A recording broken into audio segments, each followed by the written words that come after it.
start off, kind of just have you introduce yourself, your background, the company you're involved with, maybe some of the stuff they do in Utah, and then go from there. Yeah. So my name is Liz Robakiewicz. I am currently in Boise, Idaho. I moved here about a month ago. I'm with RJ Performance Group, which is based in Salt Lake City, and that's a team of mental performance coaches. So we all have our master's degrees in sports psychology. And we really say we do like neck up training with athletes and performers. So focusing on things like their mentality and how we train that in addition to all the physical training that they're used to doing. So yeah, I've been here for about a month, just joined the group, and we've been doing really well in Salt Lake City. So we thought we would expand out here. And in Salt Lake City, we work with collegiate athletes, or we're with Weber State, Utah State, all of their athletics. And then we also work with some professional groups. So Real Salt Lake, we work with Utah Jazz, their revenue team. So we've got a really good thing going there. So I'm excited to see what happens here in Idaho. That's awesome. Have you guys got any ins yet with like Boise State or any of the high schools there? Yeah, so I've started kind of having those conversations. So we'll hope to see that turn over into actual work in the next few months, but having a lot of conversations with the high schools here and hopefully BSU. Awesome. It's funny because that was my Utah State. I went to Utah State, and I forget my professor's name, but my favorite class. He was actually a sports psychologist, and he worked with the Olympic ski team in Park City, and then Hmm. and then taught at the university. And that I feel like that class was maybe my favorite class I took in the entirety of like the exercise science program. Yeah.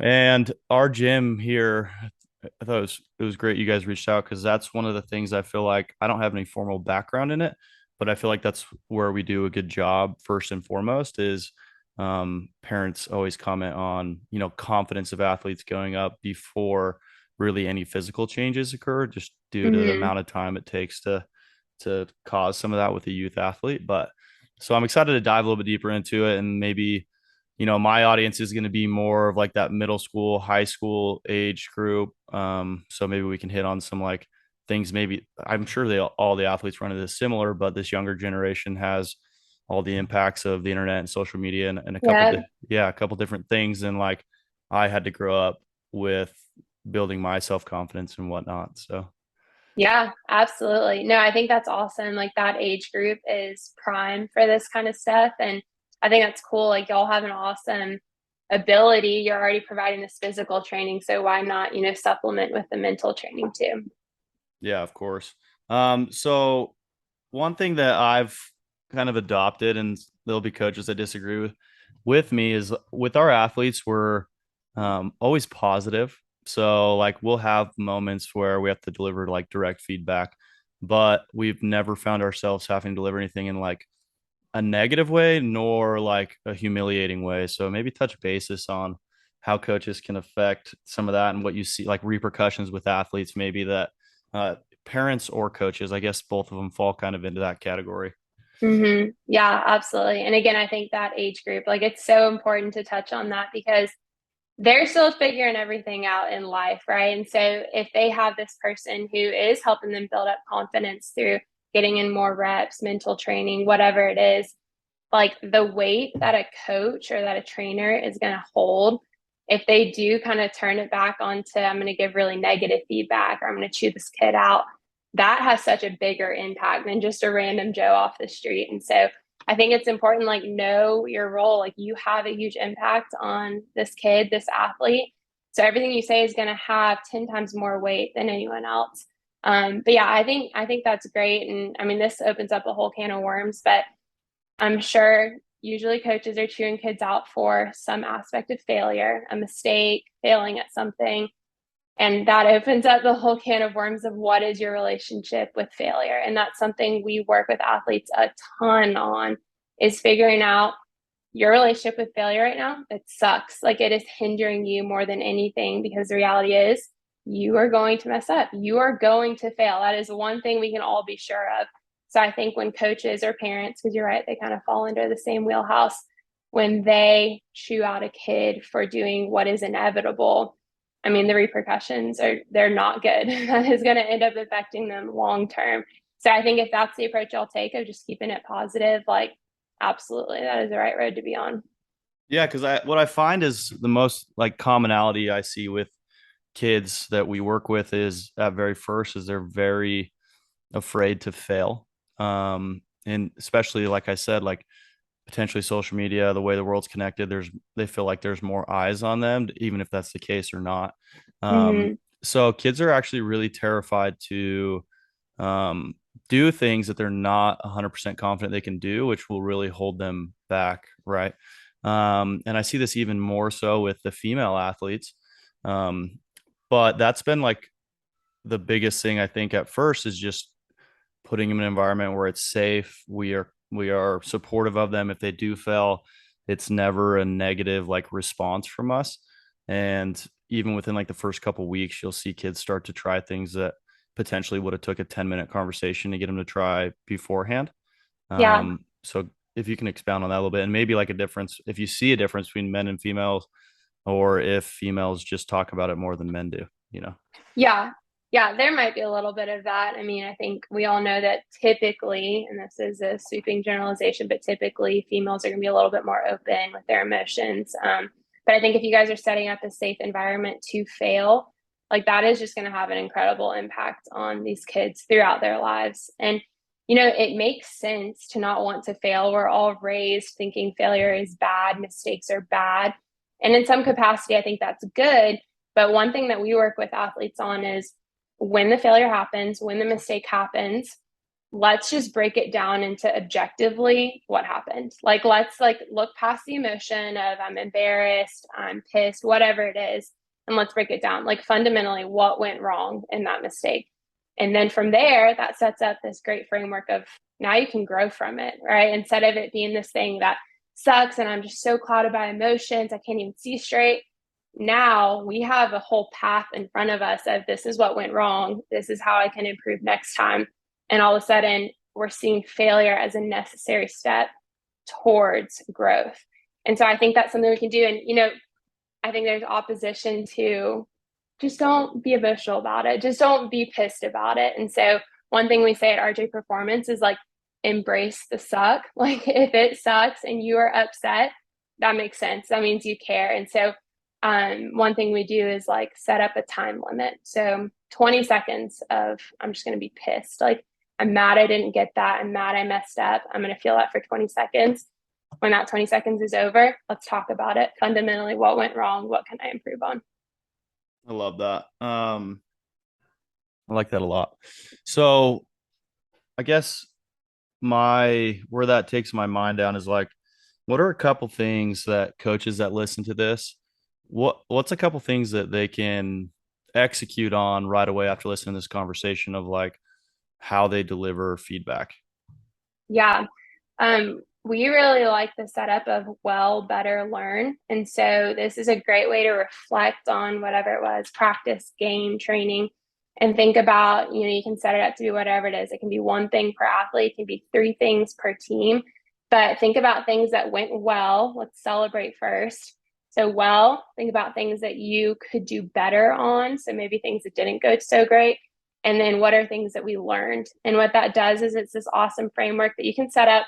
I've worked with coaches who did this at the end of a game every single game, and it took like 2 minutes tops. But it was an awesome opportunity for the team to just reflect and then look forward in a way that actually sets them up for success.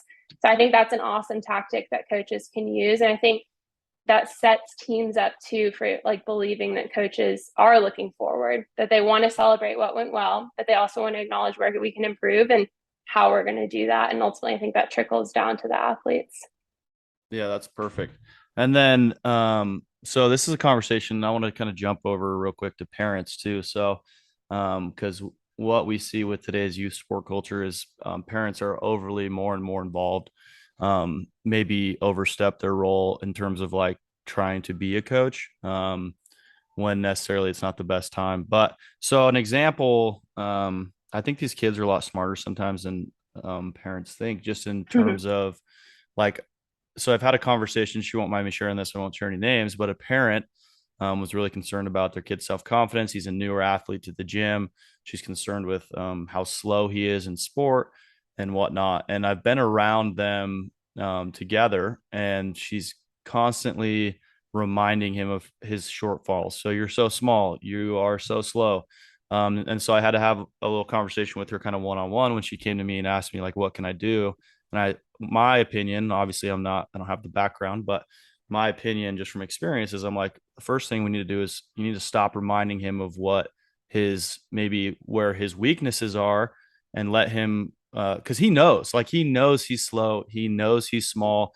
You just reinforcing that every conversation you have with him isn't going to help him progress, number one, and number two, it's going to tunnel vision him on the things that he's not the best at, right? Instead of allowing him to maybe find space to grow in those areas and also put energy towards what he is good at and what can give him an advantage on the field, right?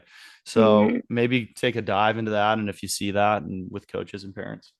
Yeah, absolutely. Well, I think you hinted at a couple of things there.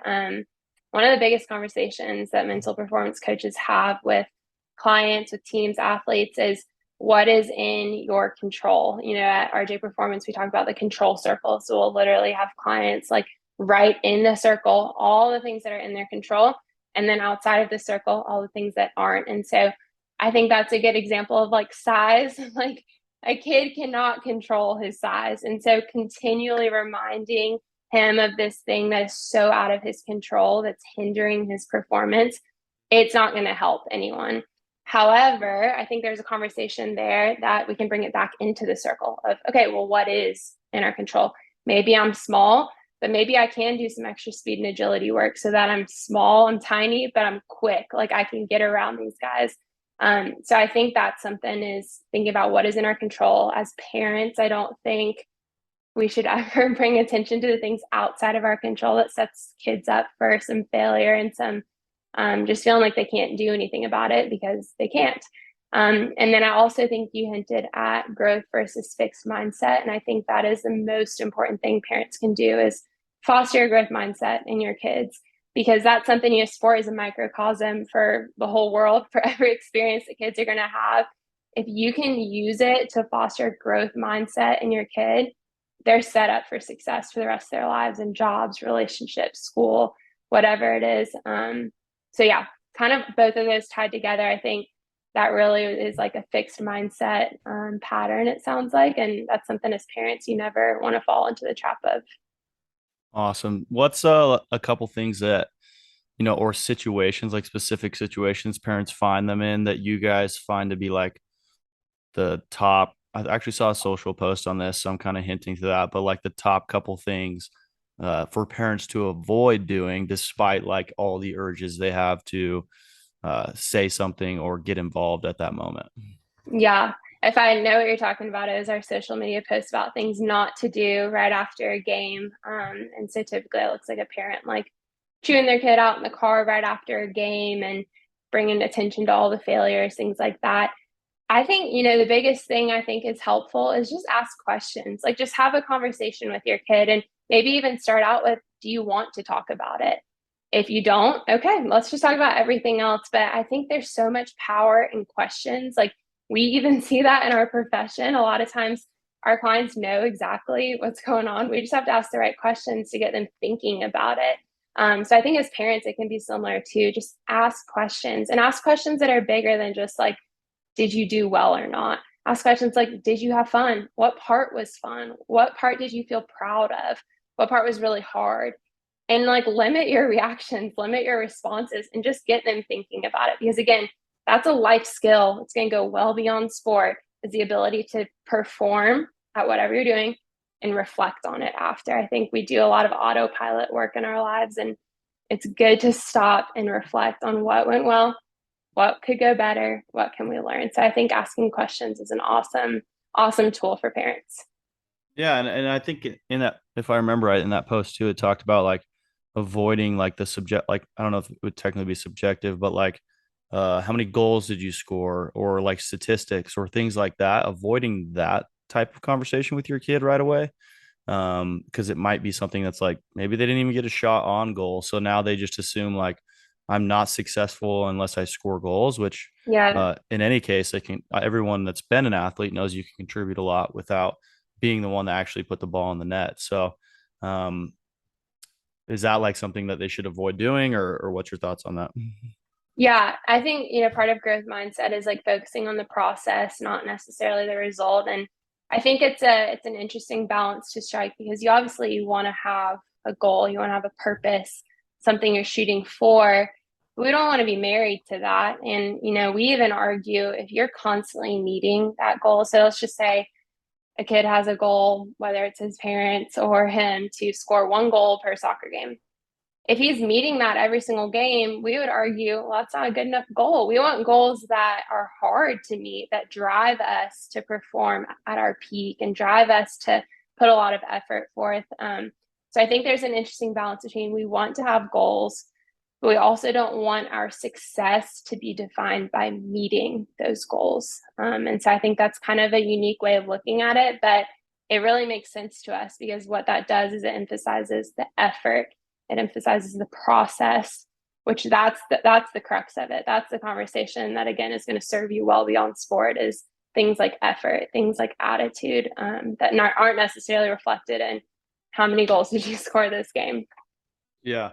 Do you think it would be sound advice to kind of like tell a parent, if let's say your athletes just completed a game, a scrimmage or practice, whatnot, and they get in the car and maybe they have a feeling they didn't perform very well.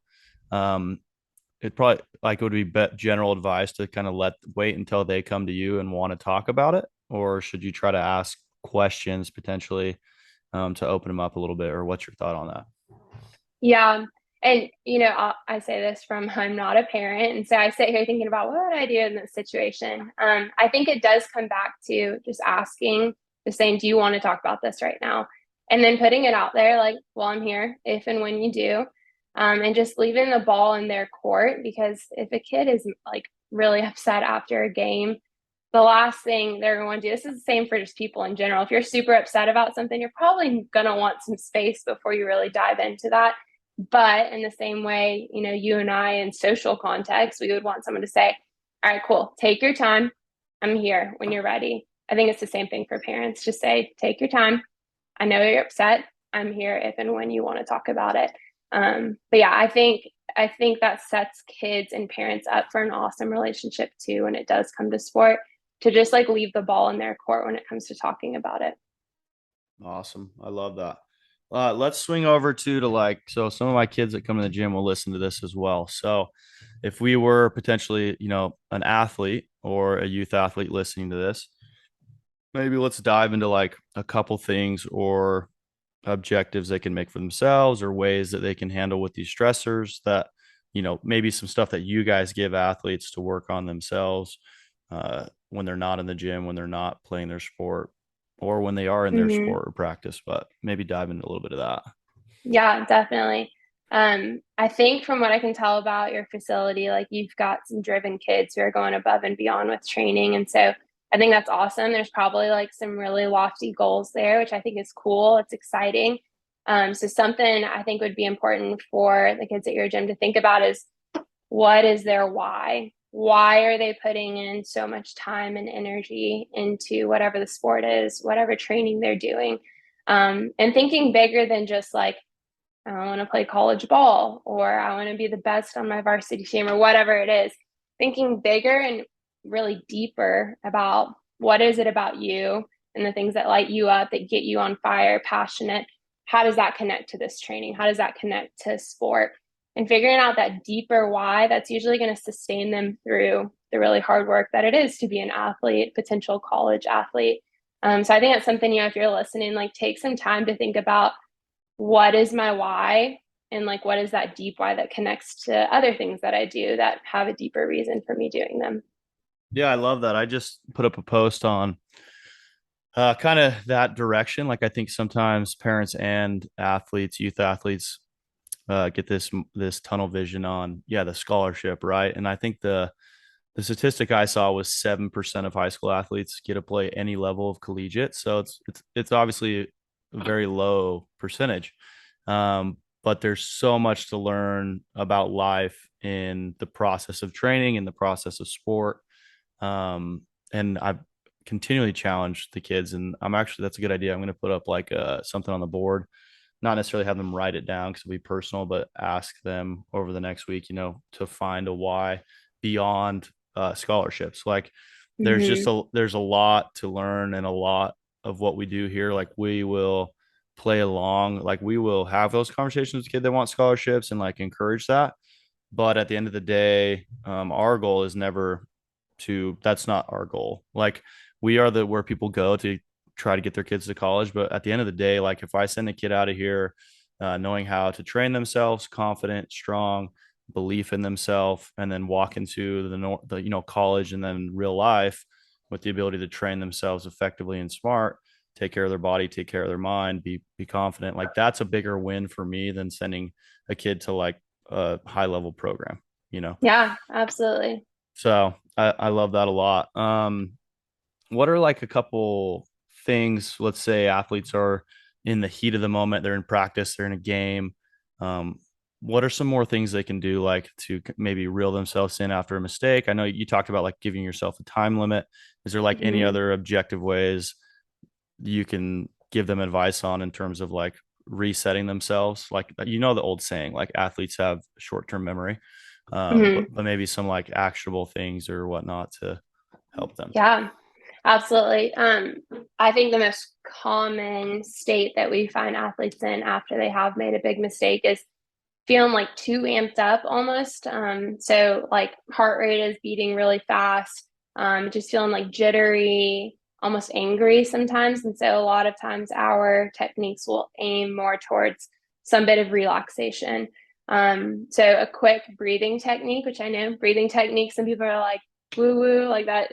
Does that really work? Breathing is a superpower. I will just say that. And so this one is super quick, but it's called a physiological sigh. And all it is, like I can do it right here, it's super quick, is you take one inhale through your nose, and then before you release that, before you exhale, you take another inhale through your nose. And what you're doing is you're kind of like popping open the sacs in your lungs and it's allowing more oxygen into you. And then you exhale. So it's basically a double inhale through the nose, exhale through the mouth. So we can do it real quick. Like I usually feel this almost immediately. So let's do it real quick. So it's inhale, one more, exhale. And that's something that has been shown to relax by bringing more oxygen, releasing more carbon dioxide in the moment. It can be one and done. And so I find a lot of times athletes want something that's quick. If you're in the height of the game, you don't have time to get a full talking to by your teammate or some sort of big self-talk conversation. Like it needs to be quick. So that's one technique is physiological sigh, double inhale, one exhale. And then the other thing that I enjoy guiding athletes to do involves kind of more of the whole body. And this is really good for athletes who feel like they get stuck in their head. So a lot of that negative self talk of, I suck. Why did I do that? I just ruined this, whatever it is. And it kind of gets you out of your head. And it's called a quick body scan. And this is something that you can break it down to be into a ton of muscle groups. You can start from your feet, calves, hamstrings, quads, glutes, abs, all the way out to your hands, your arms. You can also abbreviate it. So we'll just do it abbreviated, like literally on this podcast. Go ahead and tense your legs, every muscle in your legs for 3, 2, 1. Release. Feel that tension go away. And then go ahead and tense your whole upper body for 3, 2, 1. Release and feel the difference in your muscles.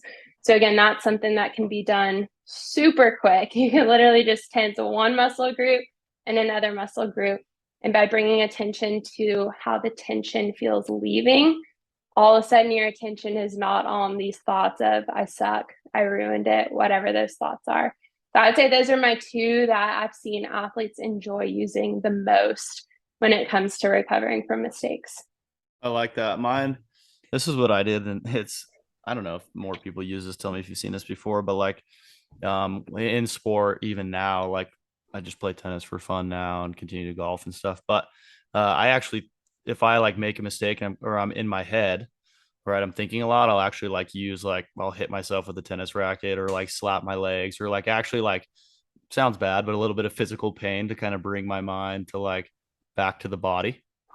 Is that Yeah. something you see, or is that like a little a little different? Um, well, I never want to encourage someone to hit themselves or anything, but I do think there's absolutely science behind bringing attention to a physical sensation to get you out of that mental focus, which really that's what like the quick body scan is. And even that breath, the breath is going to be a superpower regardless. But if you can even bring your attention to like, what does that oxygen feel like going through my nose? Okay, what does that feel like coming out of my mouth? Our brain just can't truly focus on more than one thing at one time. And so if we bring attention to a sensation, then absolutely we're golden. So again, I'm not encouraging anyone to hit themselves to bring upon that kind of sensation. But if there's a technique that you can use to, induce a physical sensation, it's usually going to help you kind of move on mentally. Awesome. I love that. Is there any like things we didn't hit on that potentially you would want parents or athletes or coaches to hear from you guys? I think back to the mistake thing, one more technique. A lot of athletes have kind of, it's like it'll just be like a routine almost. I don't want to say ritual because we want to say we have control over it, but it's something they do every time they make a mistake. So I can remember one of my college teammates, like she would make a mistake and instantly she would shake her hands and it looked hilarious on the field, but it was her thing. Like every time she messed up, she did this physical thing. And a lot of times it can be stuff like, I'm going to fix my shorts. Like maybe that was the issue. Maybe that's what made me mess up was my shorts. I'm going to fix my socks, tighten my ponytail. So I think something that can be helpful is if you already have something that like all my teammates would say, this is my thing. I slick back my hair, whatever it is. Play with that. Let that be a cue to then say something to yourself, or a cue to remind you to do the breathing exercise, or a cue to remind you to do the quick body scan. So use what you've got. Like if you've already got something you do every time, use that to your advantage. And that's something we call a mistake routine, is taking something physical that you already do, using it as a cue to then do something that is to your advantage. Awesome. I love that. So, do you guys plug for you guys moment? Let's say like someone that is coming in the gym is interested in potentially, working with you guys or somebody like I don't know if you guys do remote work or what you guys do. So maybe expound on like if an athlete is looking for like professional coaching on that mental side because we know it's just as important.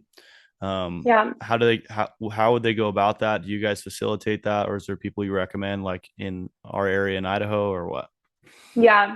So it's definitely an expanding field. And so with that, it's not usual that we can say, yeah, for sure, there's so and so down in your area.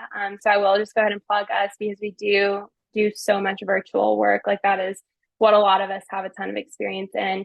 So yeah, that just looks like meeting over Zoom. We all are very personable, and so it won't be awkward like sometimes virtual stuff can be. Um, but yeah, that looks like scheduling on our website. And then we'll meet up on Zoom, and really those initial conversations are just building up self-awareness, just stuff like tell me about why you play your sport. Like let's go back to the beginning. How long have you been playing it? How much do you love it? What do you love about it? And then from that we get into, all right, let's talk about, what's a time that's been really challenging? What's a time in your sport that's been really rewarding? Tell me more about that. And we start to pick up on the areas that might need some improvement, that could benefit from improvement. And so those are usually our initial conversations. And then from that, we dive into let's give you actual techniques to try, actual tools that, again, we've all learned about in our master's programs, for you to try out. And then a lot of times athletes just enjoy their regular check ins. And so, further down the line, that might look like you meet up and say, all right, how was last week? What did training look like? What did that game look like? Did anything come up that we need to talk about? But yeah, this is an awesome field that I think, it's good for people who think there's maybe a problem and they want a solution, but it's also good for people who are doing really well and just want that extra edge, because the reality is not everyone is taking advantage of a service like this. Not everyone is bringing attention to their mental toughness the way that some athletes do. So I think this is something that benefits, everyone, whether you have challenges or hurdles or you're doing great. Awesome. If there's like, so like for example, we offer like a free intro session where kids come in. It's like a quick assessment. We kind of break down their movement and then give them some feedback before they sign up. Is there a way that they can like maybe have a quick like reach out to you guys, have a quick conversation with them or them and their parent and see if it's a good fit for them? Yeah, I think I mean, I'd be willing to do that with you for whoever is listening, maybe some of your athletes. So maybe we can include that in like the show notes or something, but put in like a discount code or something to where that initial conversation can be kind of like a feel it out type of conversation. And then from there, if we want to keep it going. But yeah, I think that's an awesome idea just because people they don't fully understand this yet. So it's good to kind of get a feel for it before you fully commit. Yeah, 100%. I think unfortunately there's like the battle your field will probably see is like the stigma on like the mental side of working on yourself. Like it's weird. Like Yeah, people say like, oh, therapy or even like mental sport performance. It's like, well, I'm not mental. Like they just there's like this negative stigma on training your brain, although it's like okay to train your body. So yeah, I would love to push some of our kids that we know as well personally that struggle with this stuff and have them at least do have a conversation with you guys. So I'll definitely yeah, link that in the show notes. So if you're listening to this, check out the show notes. I'll make sure that you guys can click on a link and potentially schedule a short meeting with Liz on, if it's right for you and whatnot. yeah. Yeah. Anything else you want to let them know before we sign off?